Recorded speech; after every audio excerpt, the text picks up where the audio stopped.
Hello again. So we're going to try to do a couple of things tonight. One of the things we're going to try to do is put a network adapter in the Performa. The other thing we're going to try to do is put a 512 megabyte memory module in the iBook Clamshell, the G3 that you've seen before in my other videos. And if we have time after that, we are going to fire up an old Pentium computer. I'm not sure really what speed it is or anything about it. It came out of a storage unit, I guess, that got auctioned off, and then somebody sold it to me on Facebook Marketplace for $10. So we'll see if it maybe will be an interesting DOS gaming machine. We're gonna have to put a sound card in it, which means I'm gonna have to track one down. It has one ISA port and one PCI port that shares an external backplane, or I don't know, whatever you call it, the thing where the plugs go. And anyway, we'll see how successful we are. So the first thing that we're going to do is we're going to turn on this old Performa. This is a Performa 6300. It is not a PCI model, so I had to locate a PDS port Ethernet adapter, which is what this is. This is made for an LC. It's a Farallon, and it came with a factory Farallon driver installation disc, so that should be fun. So let's see what we've got. So step one, we'll fire up the external storage there. Step two, start up the Performa, see what we get.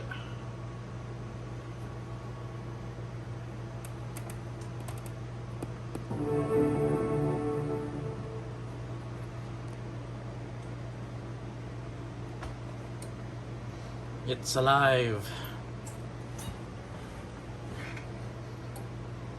And we have a happy Mac. So we're gonna do a little bit of see if I can zoom in and make that stop flickering. Good Lord, that's terrible.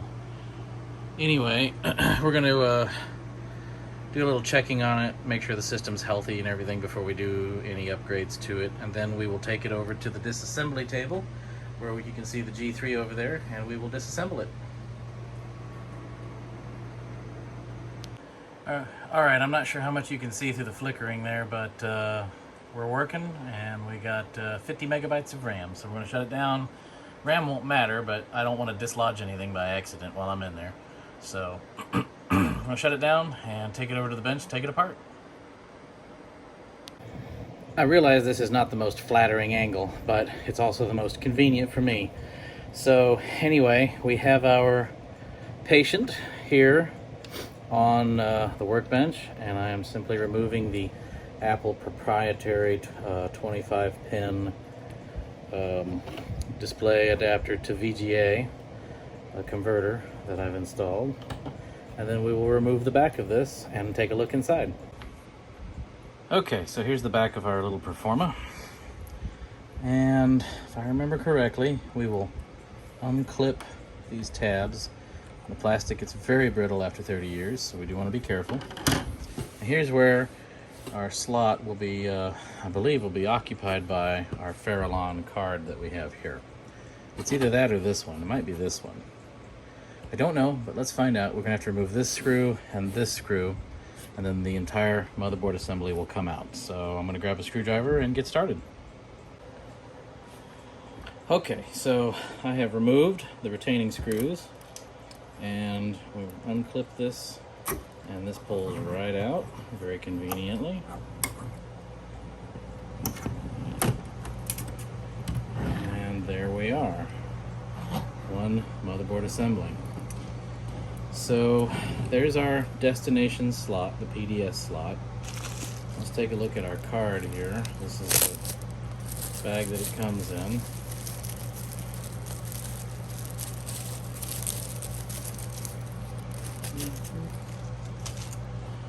Back side of the Farallon EtherMac, front side or bottom of the Farallon EtherMac LC. We can see what appears to be a serial number on this IC. Copyright 1994, so it's at least as old as this computer is. And I'm guessing the assembly number has to do probably with plants or something where it was constructed. I don't know what this little chip icon is. It looks like a tree or something on these small ICs here. At first I almost thought it was like Texas Instruments, but I'm just not really sure now. I can't tell what it is. Don't know what it does. But this is the card that we will be installing, hopefully. It looks like it matches up, and I believe it will actually go in that lower, smaller port that I referred to. Now while I'm here, I have recently acquired some 72-pin memory, so I'm going to see if there's not a possibility perhaps of upgrading this past 50 megabytes. As I understand it, there's some on the board here with the 2 expansion slots. So one thing we're going to do is we're going to remove these 72-pin SIMs, if we can, if it'll let us. Ooh, that's sharp in there. There we go. There's one. This one says SEC Korea. Probably Sony Electronics Corporation, if I had to guess. And there's an unknown quantity of RAM. We could probably search for that number that's on there and get an idea of what it is. Now the next one looks like it's going to be tricky because there's something of a processor heatsink here, and I'm loath to remove it, but we may have to. It looks like it just sort of unclips. Oh, yep. All right. So we'll remove this. And it looks like it might be a good thing that we did, because it appears that the thermal transfer grease is long since gone away. Oh yeah. Oh well, you know what? Actually, this may have been re-greased recently. It's still kind of greasy. That's amazing. If this is the original factory grease, then I am absolutely shocked that it did not harden, because this computer was made in probably about 1993 or 4. Well, I take that back. It says right here. Looks like the date of manufacture is April 29, 96. Get a good shot of that maybe right there. So 96, so it's only 25 years old, but still 25 years old on thermal paste. That's incredible. So this definitely looks like it was added on. It's dated 1994 at the top up here, and it appears to be an AMC brand memory SIM. So we're going to go dig into the memory that we have and see what we've got on hand. 32 and 16 would be about 50, so that would be about right. I'm going to go see what we got and see if we can upgrade it. So I recently acquired a huge lot of memory, just a massive amount of all sorts of memory. This is the 72-pin memory. So if any of you vintage Mac guys out there need some RAM, hit me up. Trouble is, I don't know what the sizes of any of this are, so we're gonna have to do a little bit of searching. And some of it may be marked. This says 16 megabyte, 70 nanosecond. So that's cool. But we need a 32. Let's see if we get lucky and find a 32 in here.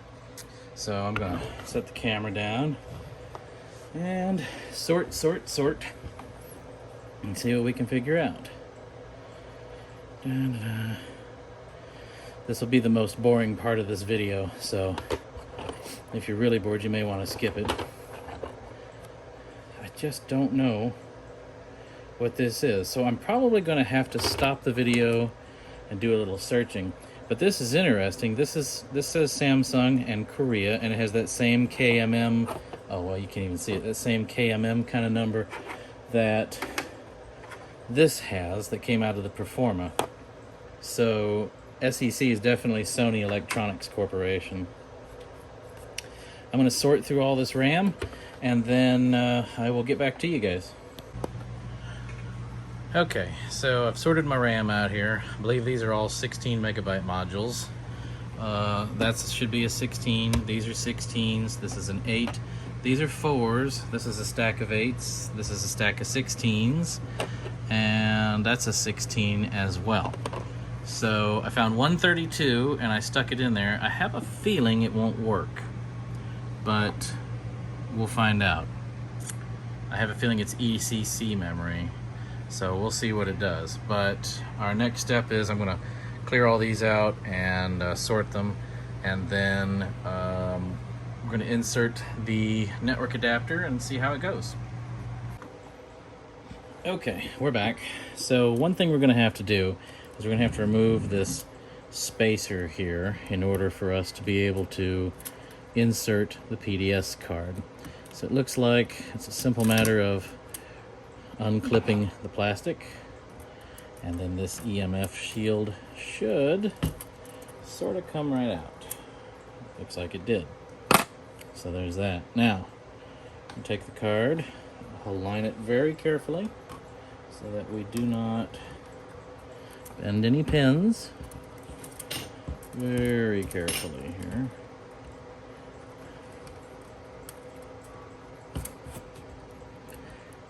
And it seems to go right in like it belongs there, which is great. And if we take a look now at the back plane, it looks like we have RJ 45 network and a link light. So I'm guessing this is probably not faster than 10 megabits per second, but that's okay. That's all we need to get this thing on the network without having to use dial-up. So, reassembly, we will reinsert this sort of medieval cooling device here. I might even give it a little shot of Arctic Silver 7 just for the hay of it, and then we'll be back. Okay, so I actually don't have Arctic Silver 7. I have Arctic Silver Ceramique 2, which is a trilinear ceramic thermal compound. I don't know, it sounded good. And it works great on my water-cooled gaming PCs. So we're gonna have to wipe off this IC, this processor, and we're gonna have to wipe off the thermal transfer device here, and then we will apply some ceramic. And hopefully we won't screw it up as bad as the Verge did. So I have this dry wet wipe. I don't know what I used it for, probably something else, but it's long since dried out. And it should prove to be an effective... Yeah, got all that right off of there. Doesn't look like we'll need much, and it looks like we will apply it to the bubble here rather than to the chip itself. Let's get the chip cleaned.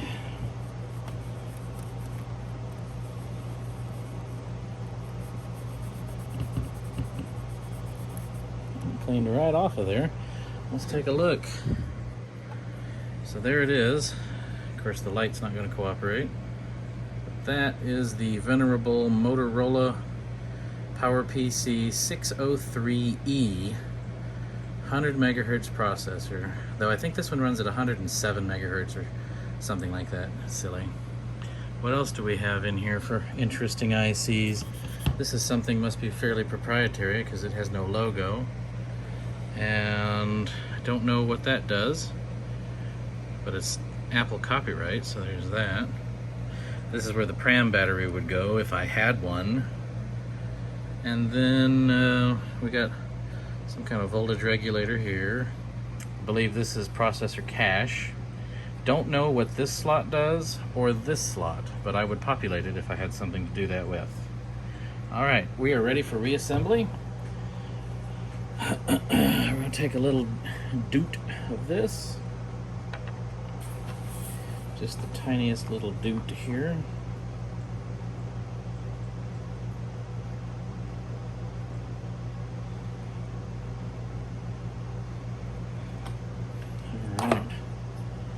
We'll just sort of carefully reapply. I'm going to start calling this thing the spider because it's very spider-like. Carefully reapply the spider, clip it down, and let the force of the clip spread that thermal transfer compound around. And here we go, reassembly. Reinsert the patient back into this cavity here. It slides in pretty easily. Feel that link up with the, there we go. And couple of screws here and there.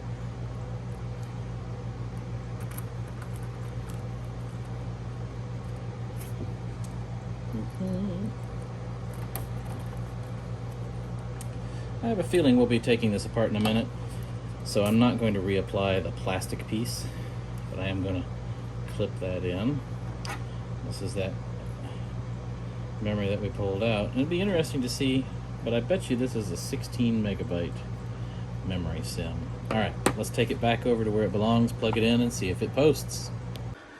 YouTube, I am absolutely shocked. Not only did the system post, but it shows 64 megabytes of RAM. So I've actually successfully upgraded this thing a little bit. So that's absolutely fantastic. So now, I'm going to try to fix the shutter speed on my iPhone here and see if we can avoid the awful, oh, look at that, it's not blinking when it's not focused on it. Maybe we can, but anyway, we're going to have to be able to look at the screen because we're going to install the drivers for this network adapter next, and they helpfully come on a floppy disk.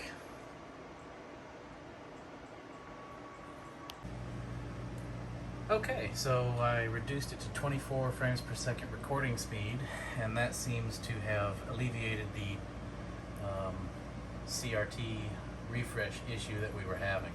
So we can see we have successfully upgraded to 64 megabytes, and I was wrong. This is only a 100 megahertz PowerPC, not a 107 or whatever I thought it was. So anyway, that's cool. That's cool. We have our 64 megabytes. Let's talk about the floppy disk. So I purchased this card from eBay, and they had a bunch of them. This disk has never been opened. In fact, it still has the software agreement seal on the wrapper. So this is kind of exciting for me, you know, to sort of unbox the thing. There's no date on it, so I'm going to assume that it's about the date of the card, which would be 1994 or so. Anyway, let's go ahead now and let's break the seal and open this floppy because we need the driver to make the network work.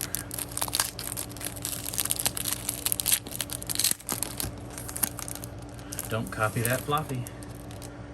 Alright, so we are now going to insert, and this is a mechanical floppy disk. If you didn't have a Mac back when floppies were in use, you would have had a button here that you would push to eject.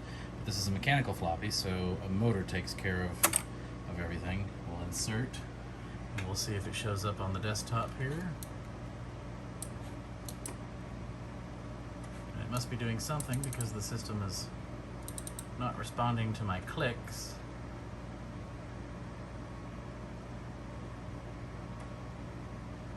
Nope, and there's our floppy. Okay, let's go ahead and quit the Apple System Profiler. EN card installer. We don't need the about this computer anymore either, so we'll go ahead and nix that. Alright. It's amazing that this works. A PC floppy disk, of course, had a light to indicate activity, but there's no light here. There's no light for the CD-ROM either, so, for what it's worth. Alright, control strip went away. Ooh, fancy installer, full of colors. Copyright 1995. We'll do an easy install for System 761.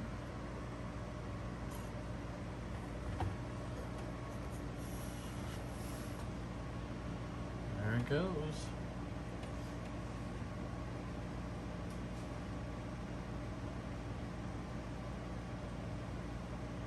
Okay, now we have a mandated restart, so let's do it. Oh, floppy popped out on its own. Good post tone. We just wait for the system to boot now.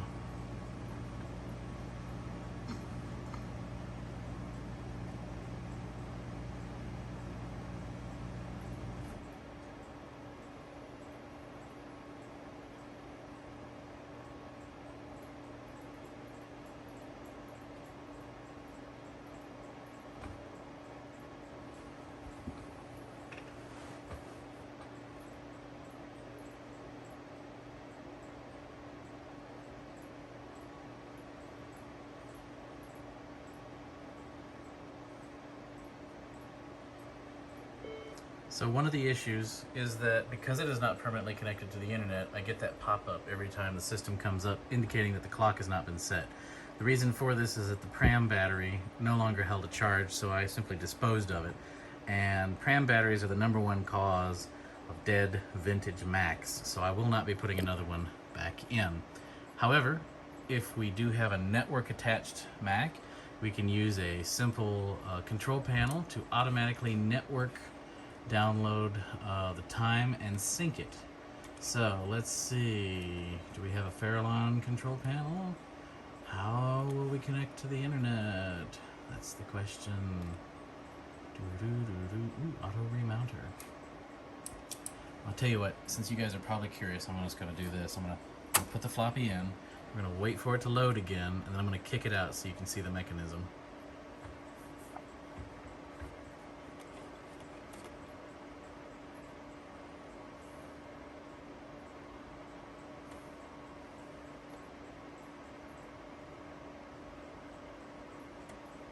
Terribly exciting, I know. Alright, so we're going to drag the floppy to the trash can, and this is what happens. Pretty cool stuff. Anyway, back to the task at hand. Let's go control panel. I wonder if it created a new folder application called, oh, Farallon Ethernet support. Diagnostics. Device type Ethernet card, slot E. Alright, so it knows there's a Farallon EtherMac in there. That's really cool. Now we need to give it a network cable and see if we can get some network activity. So I'm going to have to crawl around behind my PowerPC G4 down here and grab the network cable. And then what we're actually going to do is we're going to use this really cool little device. This is a 3-port USB powered switch. So we'll have network will come in here, and then G4 will go here, and Performa will go there. And because it's 10, 100, 1000, it guarantees compatibility. So I'll be back here in just a moment. Okay, so I was very excited to see a link light on the back side of the Performa, and we definitely have a good 10 megabit link light here, so that's good. So let's test. The card tests out. So everything looks good. System 761 with an EtherTalk driver, so that's good. So we know that's a thing. So we got to figure out now, how does System 7 do networking? I bet if we go under TCP/IP, we'll find something. Let's see. Oh yeah, here we go. Connect via Ethernet. Configure DHCP. Save the settings. And you know what? Now it's really just a matter of finding a web browser. I'm pretty sure that System 9.1 had some Internet Explorer action over here. Let's see. Oh, here we go. Internet. Yeah. Let's see if Internet Explorer 4.5 will run. I think it will. Sweet. Okay, good. Now, it says the attempt to load something failed. Well, that may not exist. Let's try Google. Well, how about that? So, no image or nothing like that, but we got Google to pull up. I bet you we can run a search for test. And it will search for test.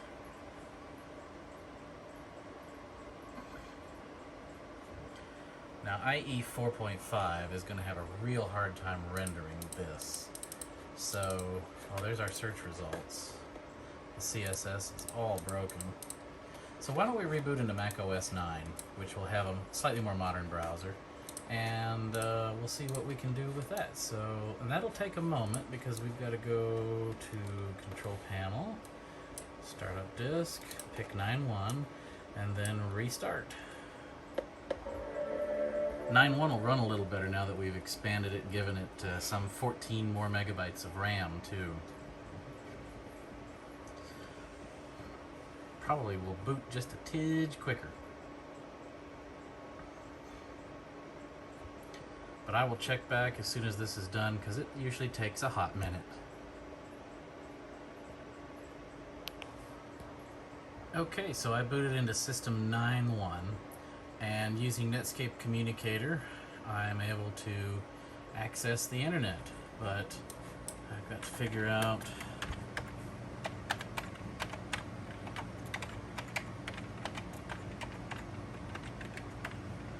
kind of hard to type with one hand there. Alright, so that's not it. So let me see if I can fix this the old-fashioned way.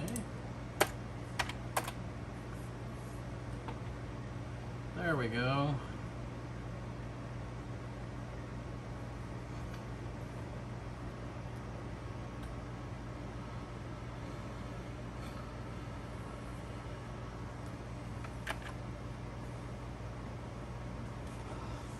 Of course, it's going to give me certificate errors.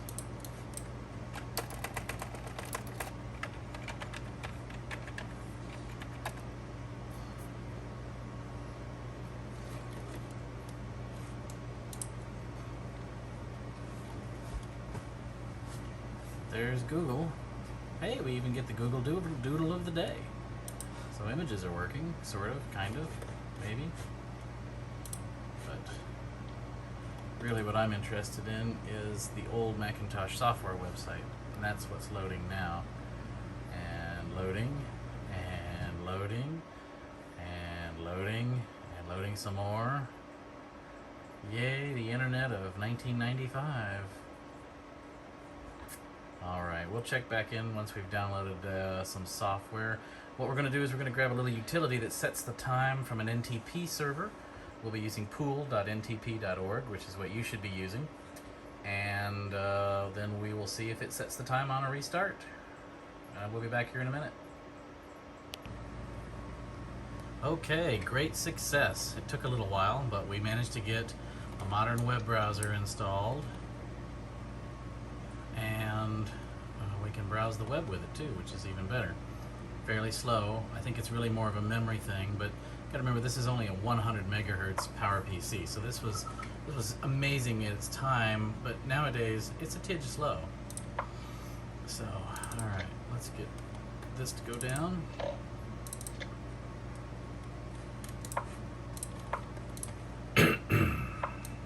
Let's check out memory usage. So Classilla is using 37 megabytes, so we're definitely doing some swapping here with the OS using 14, so what is that, 54? Well, we may not be doing any swapping. We might be just under the limit. But most importantly, we have our network time control panel. There it is, network time. Let's do some configurating. Close out the hard drive there. All right, time server, pool.ntp.org. And we're going to do it at every startup. Right now it thinks it is 9:24 p.m. August 27, 1956. Let's do it.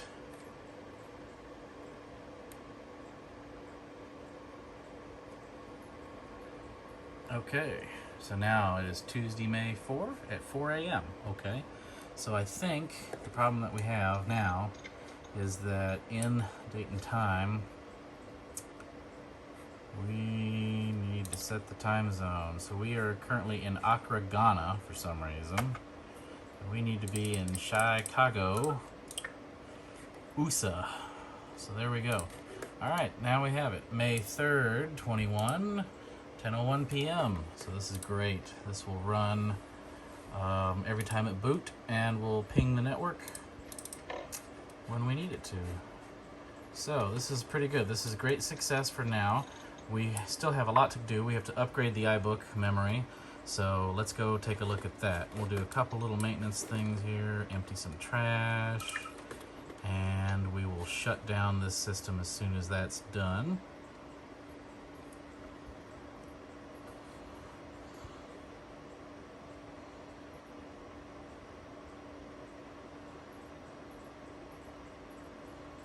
And of course we also have to put the plastic clippy thing back on the back too. Can't forget that.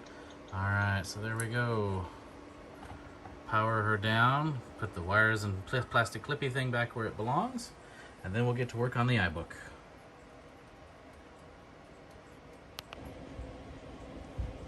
Okay, so we're gonna upgrade the old iBook. We gotta verify everything works before we do it. So we're gonna boot it up and see what it can do.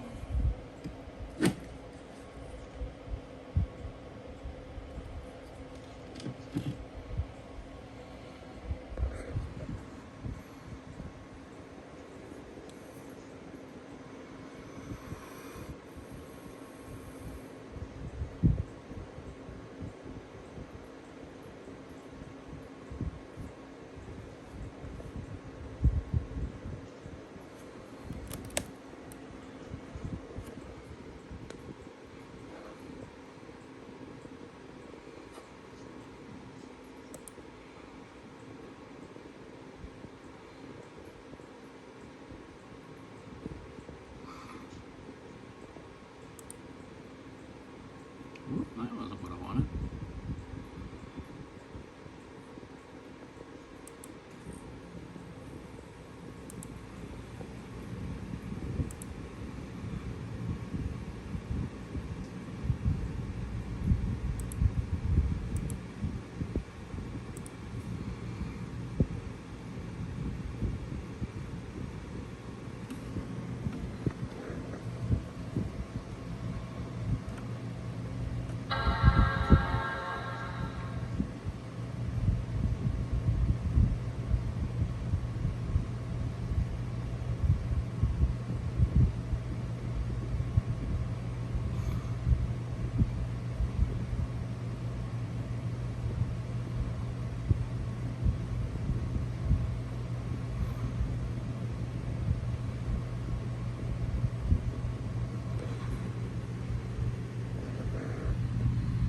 Sorry about the shakiness, guys. I ordered a gimbal, so I can take steady cam videos of my newborn daughter, but I'll be using it for this too when that time comes.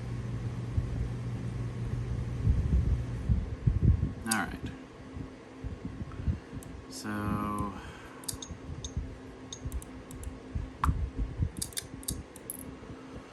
we currently have 320 megabytes of memory. I don't know what the heck the stuff it helper is, but I wish it would go away.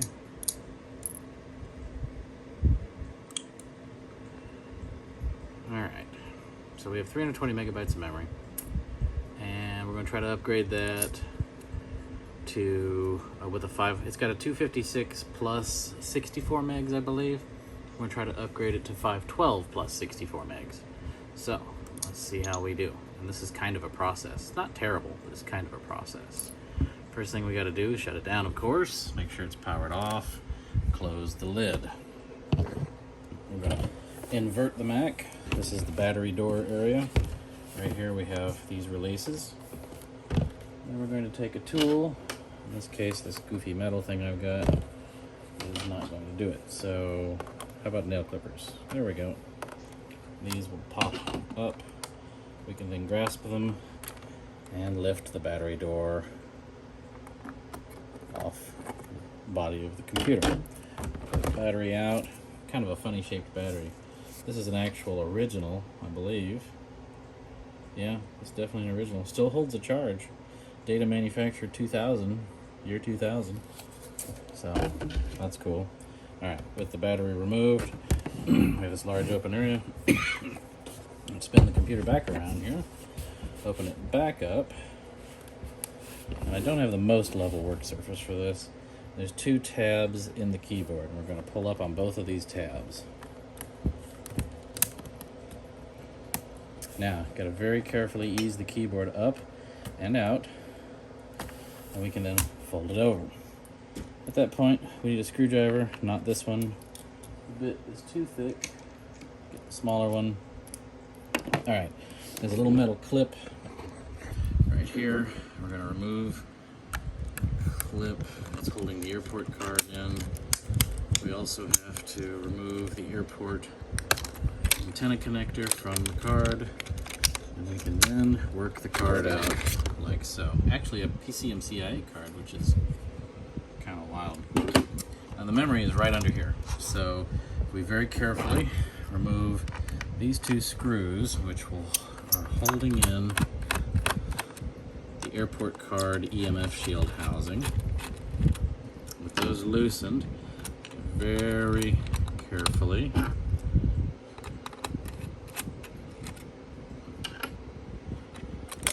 pull this out. And there's our memory chip. Okay. Now, push this tab here out, and then push this tab here out. The DIM will pop up. We remove it, inspect it. You can see it is a Hyundai Electronics 256 megabyte PC133. Now, we take our eBay DIM here.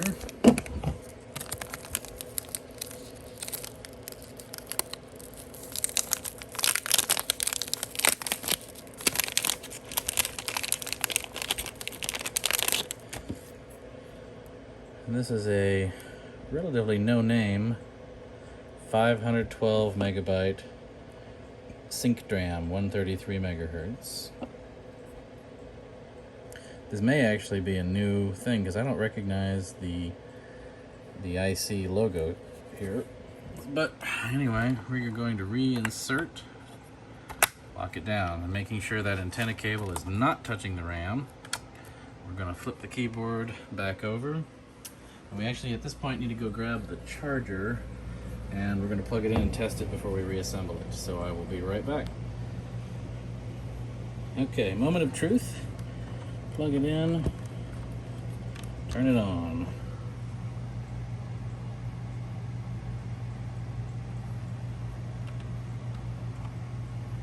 Alright, good post tone. So now we just need to see if the memory works.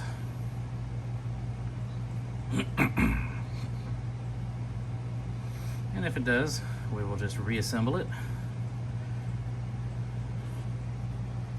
We'll be good to go.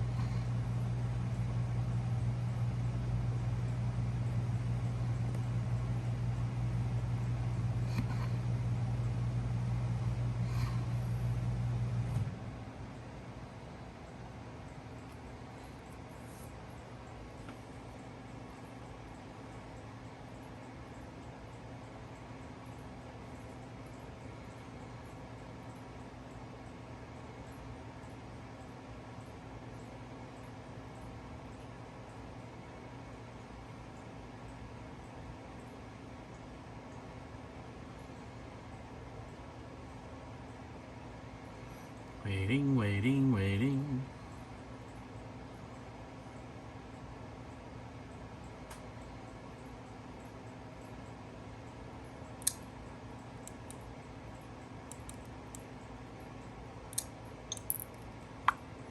$576 megabytes. Yay! So we have maxed out this iBook G3. Good deal. We'll shut her down now and reassemble her, and she'll be good to go.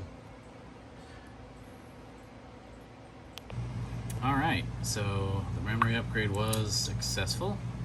We have 576 megabytes of built-in memory, so that's 512 plus the 64 built into the laptop, which is pretty fantastic for this machine this age. And the web feels snappier, and browsing and everything feels really quick on it.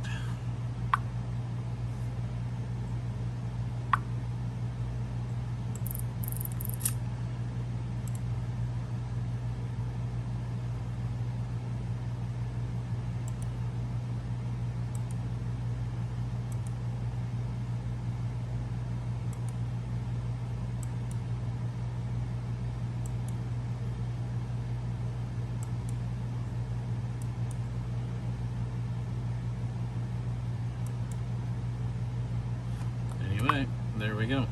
So we've run out of time tonight to look at the little Pentium system. But this is it right here. We'll take a peek at it now, and then we will look into it maybe more on the next video. I'm gonna go ahead and shut this down because we don't need it anymore. So this is a Unisys first generation Pentium, no CD-ROM, made for Windows 95, has a floppy, and upon opening it, get it to open back up. It was very stubborn before. There we go.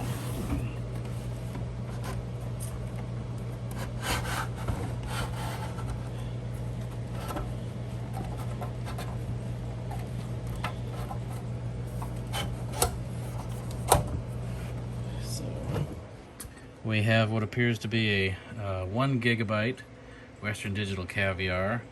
There's the dual slot I told you about, ISA, PCI.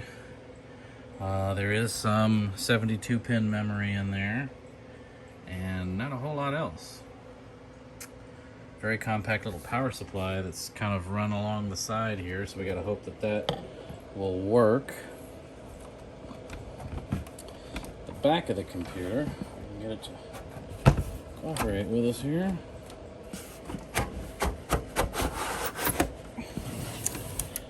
Has the array of usual ports. We've got serial, serial, serial. This is an odd sort of serial. I'm not sure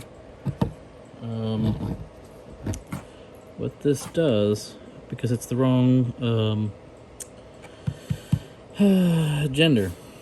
So it might be for a specialized like point of sale accessory. We have no USB, so we have PS2 keyboard and mouse, parallel, VGA, and actually an Ethernet port, which promises to be very interesting, and pass-through for a monitor, which is great. So on our next video, we'll take a look at this little beastie and see if we can fire it up.